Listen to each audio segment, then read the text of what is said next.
حضرت موسیٰ علیہ السلام سے ایک غریب آدمی نے درخواست کی کہ آپ کلیم اللہ ہیں، اللہ تعالیٰ سے دعا کریں کہ میرا رزق بڑھا دے، مجھے کئی وقت فاقے ہو جاتے ہیں۔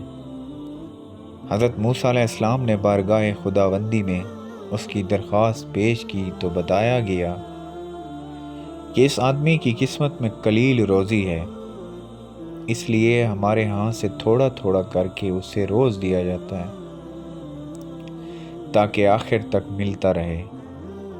اس شخص کو جب یہ بات معلوم ہوئی تو اس نے درخواست کی کہ آپ اللہ تعالیٰ سے سفارش کر کے میری قسمت کا سارا رزق مجھے ایک ہی بار دلوا دیں۔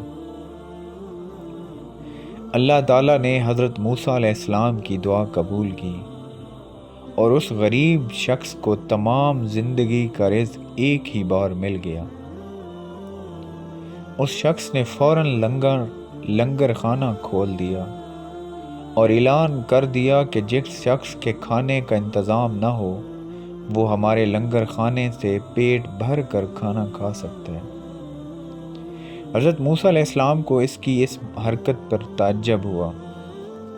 انہوں نے اسے سمجھانے کی کوشش کی، لیکن جب وہ نہ مانا تو مایوس ہو کر چلے گئے۔ ایک ہفتے بعد ان کا ادھر سے گزر ہوا تو دیکھا کہ لنگر خانہ ابھی تک جاری ہے۔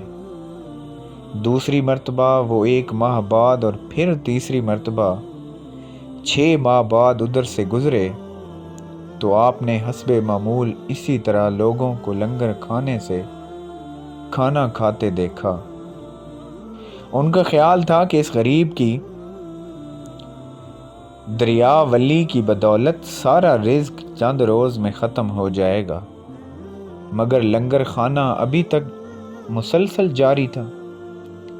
آپ نے اللہ تعالیٰ سے عرض کیا، یا اللہ، یہ کیا قصہ ہے؟ اس کا تھوڑا سا رزق ابھی تک چل رہا ہے۔ جواب آیا، بے شک اس کی قسمت میں تھوڑا سا ہی رزق تھا جو اب تک ختم ہو جانا چاہیے تھا، لیکن ہمارا قانون ہے جو شخص ہماری راہ میں کچھ خرچ کرتا ہے تو ہم اس کا 10 گنا اس کو دنیا میں اور 90 گنا آخرت میں دیتے ہیں۔ یہ شخص بھی اس قانون کے دائرے سے باہر نہیں۔ جتنا یہ ہماری راہ میں خرچ کرتا ہے اس کا 10 گنا ہم اسے دنیا میں ہی دے دیتے ہیں۔ اس میں تعجب کی کیا بات ہے؟ سبحان اللہ۔